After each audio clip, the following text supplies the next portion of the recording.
یعنی کہ انڈیا کو تباہ کرنا ہو تو ہمیں گھنٹوں کی ضرورت نہیں پڑے گی، ایسا سمجھیے ایک چٹکی بجائے اور انڈیا تباہ ہو جائے گا۔ جب پاکستان کے پاس پہلے ہی ایسے میزائلز تھے جن کی رینج تقریباً 2500 کلومیٹر تک ہے، تو پاکستان نے اپنی صرف 250 کلومیٹر اور کیوں بڑھائے؟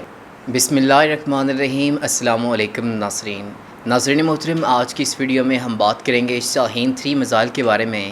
جیسا کہ آپ جانتے ہیں، شاہین کا مطلب ہے عقاب۔ Pakistani Shaheen 3 missile land based surface to surface medium range ballistic missile ہے۔ اچھا، یہاں پر کچھ ٹرم یوز ہوئی ہیں، پہلے میں آپ کو وہ سمجھا دوں۔ مثلا یہاں پر میڈیم رینج یوز ہوا ہے۔ میڈیم رینج سے مراد ہے کہ ایک میزائل 1000 کلومیٹر سے لے کر 3000 کلومیٹر کے ایریا کے اندر حملہ کرنے کی صلاحیت رکھتے ہیں، اور وہ میزائل جو 1000 کلومیٹر سے کم فاصلے پر مار کر سکتے ہوں انہیں شارٹ رینج میزائل کہتے ہیں۔ 3000 سے 5500 کلومیٹر کی رینج میں ٹریول کرنے والے میزائلز کو انٹرمیڈیٹ رینج بلاسٹک میزائلز کہتے ہیں، جبکہ 5500 کلومیٹر یا اس سے زیادہ فاصلے پر حملہ کرنے والے میزائلز کو انٹر کانٹیننٹل بلاسٹک میزائلز کہتے ہیں۔ ایک ان پاورڈ اور ان گائیڈڈ میزائلز کو بلاسٹک میزائلز کہتے ہیں۔ اچھا، سب سے پہلے آپ کو بتا دوں کہ ان پاورڈ کیا ہوتا ہے، کیونکہ آپ جانتے ہیں کہ کسی بھی میزائل کو فائر کرنے کے لیے پاور کی تو ضرورت ہوتی ہے۔ یہاں پر مکمل طور پر ان پاور کی بات نہیں کی جا رہی، بلکہ اس سے مراد ہے کہ جب آپ پہلی بار ایک میزائل کو فائر کرتے ہیں تو فائر کرنے کے بعد جب وہ لانچ ہو جاتا ہے، یعنی کہ اپنے پروجیکٹائل موشن کو شروع کر دیتا ہے، تو اس وقت اس کے اندر کوئی بھی پاور نہیں ہوتی، نہ ہی کوئی اس کے اندر انجن لگا ہوتا ہے جو اس کو انرجی مہیا کرے۔ جیسا کہ آپ جانتے ہیں کہ کروز میزائلز ہوتے ہیں، ان کے اندر جو ہے پاور بعد میں بھی ان کو پروجیکٹائل موشن یا جس طرح کی وہ موشن کر رہے ہوں ان کے اندر جو ہے انرجی دینے والا سسٹم لگا ہوتا ہے، کیونکہ وہ مختلف جگہوں پر اپنے پاتھ کو چینج کرتے رہتے ہیں۔ بلاسٹک میزائل میں ایک اور ٹرم یوز ہوئی ہے جو کہ ہے ان گائیڈڈ، کیونکہ آپ جانتے ہیں کہ جو بھی میزائلز آج کل بنائے جا رہے ہیں ان کو کسی جگہ پر گائیڈ کر کے ہی فائر کیا جاتا ہے، ایسا نہیں ہے کہ ادھر ادھر فائر کرتے رہیں۔ لیکن یہاں پر جو ان گائیڈڈ ہے، اس سے مراد یہ ہے کہ یہ جو میزائل ہے اس کو ایک لوکیشن پر گائیڈ کیا جاتا ہے۔ مثال کے طور پر اگر ہم یہاں سے اپنے میزائل کو فائر کریں تو یہ میزائل دہلی پر گرے گا، لیکن کئی بار ایسا ہوتا ہے کہ ہمیں موونگ ٹارگٹ کو ڈسٹرائی کرنا ہوتا ہے۔ مثلا ایک ٹارگٹ ہے جو کہ ابھی دہلی میں کھڑا ہے، اگر ہم نے بلاسٹک میزائل کی مدد سے اس ٹارگٹ کو ابھی ہٹ کرنا ہو، یعنی کہ فائر کر دیں، اور یہ میزائل اس جگہ پر پہنچنے سے پہلے وہ ٹارگٹ جو ہے وہ اپنی جگہ تبدیل کر لے، تو یہ میزائل جو ہے اس ٹارگٹ کو ٹریک نہیں کرے گا، بلکہ جس جگہ پر اس کی لوکیشن فکس کر دی گئی ہوگی یہ اسی لوکیشن کو جا کر ڈسٹرائی کر دے گا۔ یعنی ایسا سمجھیے کہ ٹارگٹ جا چکا ہے لیکن یہ اس جگہ پر زمین جو بھی ہوگی جو چیزیں اس کو ڈسٹرائی کر دے گا۔ اب آپ کہیں گے کہ بلاسٹک میزائل پھر تو کسی کام کے نہیں ہوئے۔ اصل میں جو بلاسٹک میزائلز ہوتے ہیں یہ خاص بنائے ہی لوکیشن کو تباہ کرنے کے لیے جاتے ہیں، کیونکہ جو بلاسٹک میزائلز ہوتے ہیں ان کے اندر انتہائی خطرناک وار ہیڈز یوز کیے ہوتے ہیں۔ مثلا اگر یہ میزائل دہلی کے اوپر گرے تو مکمل دہلی کچھ ہی منٹوں کے اندر تباہ ہو جائے گا۔ جبکہ اگر ہم کروز میزائل کی بات کریں تو کروز میزائل کے اندر گائیڈڈ سسٹم ہوتا ہے، یعنی کہ جب ہم نے ایک ٹارگٹ کو فکس کر دیا ہے، اگر وہ ٹارگٹ اپنی جگہ چینج بھی کر لے تو کروز میزائل کے اندر گائیڈڈ سسٹم موجود ہوتا ہے جو کہ صرف اور صرف ٹارگٹ کو ٹریس کرتا رہتا ہے، اور ٹارگٹ جس جگہ بھی جاتا ہے اس کو وہاں جا کر وہ تباہ کرنے کی صلاحیت رکھتا ہے۔ جو کروز میزائل ہوتے ہیں اصل میں یہ چھوٹے سائز کے ہوتے ہیں، یعنی کہ اتنی زیادہ تباہی نہیں پھیلا سکتے جتنے کہ بلاسٹک میزائلز پھیلا سکتے ہیں۔ شاہین 3 میزائل جو ہے وہ اصل میں 2 موشنز کو فالو کرتا ہے۔ سب سے پہلے ہے جب شاہین 3 کو فائر کیا جاتا ہے تو یہ ایسا سمجھے اسٹریٹ لائن میں موو کرتا ہے۔ اگر چھوٹے فاصلے کو انگیج کرنا ہو تو آپ جانتے ہیں کہ زمین کی سطح بہت بڑی ہے، اگر چھوٹے سے پاتھ کو ہم زمین کے پکڑیں تو وہ اسٹریٹ نظر آئے گی۔ جب اس شاہین 3 کو ہم فائر کرتے ہیں تو یہ ایسا سمجھے اسٹریٹ لائن میں موو کرتا ہے، اور جو ایٹماسفیئر کی پہلی لیئر ہے اس کے اندر یہ ٹریول کرتا ہے۔ جب یہ اسٹریٹ لائن میں سفر کر رہا ہوتا ہے تو آپ جانتے ہیں کہ گریوٹی کا پل بھی ہوتا ہے۔ شاہین 3 کو جب گریوٹی اپنی طرف کھینچتی ہے تو یہ پھر فری فال بم کی طرح کام کرتا ہے، یعنی اوپر سے سیدھا، کیونکہ یہ آپ کو بتایا ہے ان پاورڈ اور ان گائیڈڈ ہوتا ہے۔ ہمارے سائنٹسٹ اس کو کچھ اس لحاظ سے فائر کرتے ہیں کہ اگر یہاں سے ہم نے فائر کیا تو گریوٹی کا پل اس جگہ پر اتنا ہوگا اور وہ اپنی لوکیشن پر ہی گرے گا۔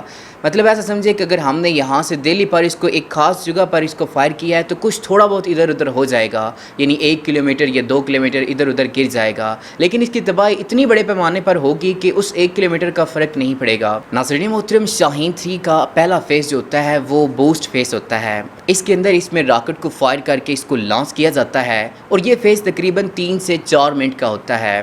जब ये फेज़ शुरू हो जाता है तो उसके बाद मिसाइल अपने लॉन्च पैड से अलहदा होकर एटमॉस्फेयर के अंदर ट्रैवल करना शुरू कर देता है और इस सफ़र के दौरान इसके अंदर जो इंजन पावर वगैरह होती है वो असम से ख़त्म हो जाती है। और मज़े की बात आपको बताऊँ तो इस मिसाइल की स्पीड इतनी ज़्यादा है कि आप सुनेंगे तो आपको यकीन नहीं आएगा। इस मिसाइल की स्पीड मैक 18 है, यानी कि ये आवाज़ की रफ्तार से तकरीबन 18 गुना ज़्यादा तेज़ रफ्तारी से फासला तय करने की सलाहियत रखता है। यानी जब ये अपने लॉन्च पैड से फायर हो जाएगा तो सिर्फ 2 या 3 मिनट के अंदर इंडिया के मुख्तलिफ इलाकों पर ये गिरना शुरू हो जाएंगे और 2 से 3 मिनट के अंदर अंदर अगर हम सिर्फ 100 ही शाहीन 3 मिसाइल्स यूज़ करें तो इंडिया का हम मुकम्मल सफाया कर सकते हैं। अगर हम लो लेवल का वार हेड यूज़ करें, आपको एक और बात क्लियर कर दूं कि मसलन एक तो होती है रेंज है, मतलब जो है शाहीन 3 उसकी रेंज है 2700 किलोमीटर के नज़दीक तरीन और जो इसकी मैक्सिमम रेंज है वो है 3000 किलोमीटर। अब हम में से बहुत से ऐसे लोग हैं जो ये कंफ्यूज रहते हैं, मसलन ये रेंज ये नहीं है कि इतना इलाका ये डिस्ट्रॉय कर देगा, रेंज से मुराद है कि ये इतने फासले तक जाकर गिर सकता है।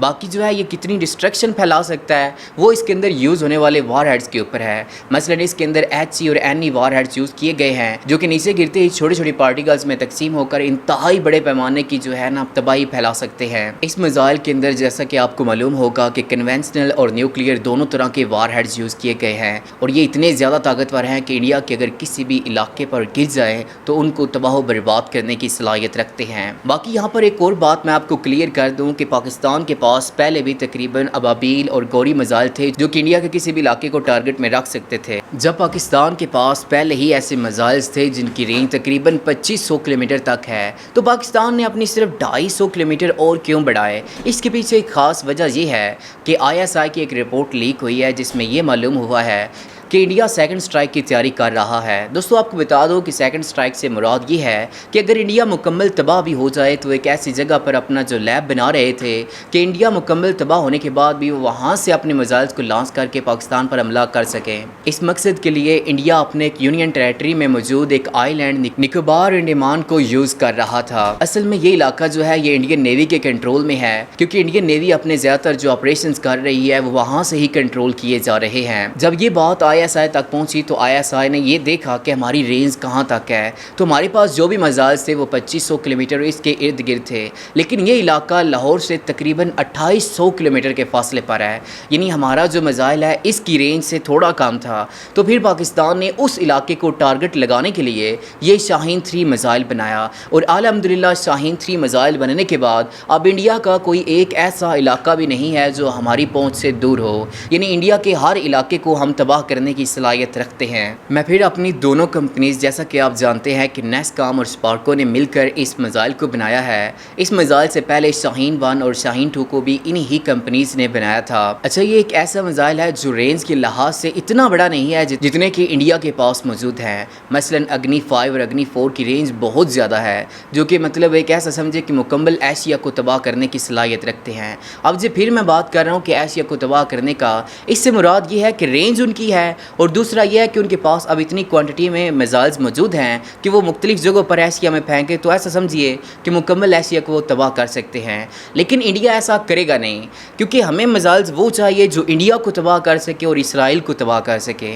और अल्हम्दुलिल्लाह ये जो मिसाइल है अगर हम इसको लाहौर वाघा बॉर्डर पर रख कर इसको फायर करें तो ये मिसाइल ना सिर्फ ज़्यादा रेंज बल्कि कम रेंज को भी अचीव कर सकता है। मसलन हम चाहते हैं कि हम दिल्ली को तबाह करना चाहते हैं, हम चाहते हैं मुंबई को, कोलकाता को या किसी भी इलाके को तबाह करना चाहते हैं तो हम अपनी मर्ज़ी के मुताबिक इसमें रेंज फिट कर सकते हैं।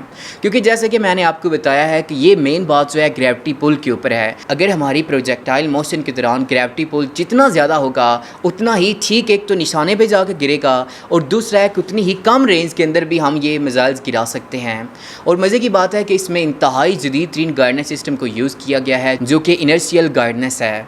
अच्छा एक और बात यहाँ पर बहुत ही ज़ेरे गौर है क्योंकि इस मिसाइल को पाकिस्तान आर्मी ने तकरीबन 9 मार्च 2015 को ही टेस्ट कर लिया था, लेकिन उसके बाद अगर आपने ख़बरों को फॉलो किया है तो आपको मालूम होगा कि पाकिस्तान ने 3 से 4 बार इसको फिर एक बार टेस्ट कर लिया है। असल में ये जो बाद में इन्होंने टेस्ट किया है ये सिर्फ उस ख़ास लैब को टारगेट करके कर रहे हैं। क्योंकि उस लैब पर अभी भी काम हो रहा था। तो ऐसा समझिए कि हम इंडिया के हक में हैं। क्यों? क्योंकि इंडिया बड़ी शौखियाँ मार रहा था वहाँ बैठ के कि हम सेकंड स्ट्राइक की कैपेबिलिटी हासिल कर चुके हैं, जो कि खास पाकिस्तान के लिए है। ये उस वक्त तक था जब तक हमारे पास इतनी रेंज के मिसाइल्स नहीं थे कि वो तबाह हो सकता। लेकिन मैं तो अब उन पे हैरान हूँ कि वो अभी भी उनके मैं यूट्यूबर्स की वीडियो देखता हूँ तो वो हम पर मुस्कुराते हैं कि हम जो है अगर हमने इंडिया को तबाह कर भी दिया तो हमारे पास सेकंड स्ट्राइक की कैपेबिलिटी है। असल में वो अब ख़त्म हो चुकी है। इंडिया ने जितनी भी वहाँ पर इन्वेस्टमेंट की थी वो तकरीबन सब की सब तबाह हो चुकी हैं। इस मिसाइल की एक और ख़ास बात यह है कि इसको ना सिर्फ हम टेरेस्ट्रियल टारगेट्स पर डिस्ट्रॉय करने के लिए इस्तेमाल कर सकते हैं, बल्कि हम चाहें तो हम समुंदर के किसी भी इलाके को टारगेट करने के लिए इस्तेमाल कर सकते हैं। ये जो आइलैंड है ये असल में इंडिया से समुंदर है, समुंदर से आगे एक यूनियन टेरेटरी है। ये आइलैंड वहाँ पर मौजूद है। मैं एक और बात आपको फिर क्लियर कर दूँ कि ये मिसाइल जो है ये अपनी स्पीड के बेस पे ऐसा समझिए कि एशिया के बड़े बड़े मिसाइल्स को टक्कर दे सकता है, क्योंकि हमारी दुश्मनी सिर्फ और सिर्फ एशिया में ऐसा समझिए इसराइल और इंडिया के साथ है। और ये मिसाइल फिर आपको बता दूं कि 21,000 किलोमीटर 1 घंटे में ट्रैवल करने की सलाहियत रखता है। यानी कि इंडिया को तबाह करना हो तो हमें घंटों की ज़रूरत नहीं पड़ेगी। ऐसा समझिए एक चुटकी बजाए और इंडिया तबाह हो जाएगा। अगर हमने इसराइल को भी तबाह करना हो तो ऐसा समझिए 3 से 4 मिनट के अंदर अंदर हमारे तमाम मिसाइल इसराइल की सरजमीन पर होंगे। लेकिन एक और मज़े की बात आपको बता दूं कि पाकिस्तान ने शाहीन 3 मिसाइल को खुफिया तरीके से ना सिर्फ पाकिस्तान में फ़िट कर लिया है, बल्कि पाकिस्तान ने शाहीन 3 मिसाइल को एक और बाहर वाले मुल्क में भी इसको इंसर्ट कर लिया है, जो कि बड़े बड़े दूसरे ममालिक को भी टारगेट लगा सकता है। ऐसा समझिए कि सऊदी अरब के बाद वो मुल्क इस्लाम का सबसे बड़ा मुल्क है जहाँ पर पाकिस्तान ने अपने शाहीन 3 मिसाइल को फिट कर लिया है। ये ऐसी खबर है जो ऐसा समझिए कि मैं आपको पहली बार बता रहा हूँ। बहुत से लोग कहेंगे कि फ़ेक है, लेकिन मैं फिर बता रहा हूँ कि कुछ दिनों के बाद आपको फिर समझ आ जाएगा कि मैं सच कह रहा था या नहीं, क्योंकि ये खबर जो है ऐसा समझिए कि खुफिया है। पाकिस्तान ने अपने शाहीन 3 को एक और मुल्क में भी इंसर्ट कर लिया है। इंशाल्लाह इसराइल से आगे का मुल्क जब हमसे टक्कर लेने की बात करेगा तो उस वक्त हम बताएंगे कि तुम्हारा हम क्या असर करेंगे। तो दोस्तों, अगर आपको आज की हमारी वीडियो अच्छी लगी हो तो इस वीडियो को लाइक और हमारे चैनल को सब्सक्राइब करने के साथ साथ बेल के आइकन को दबा दें। अगली वीडियो तक हमें इजाज़त दीजिएगा। अल्लाह निगहबान।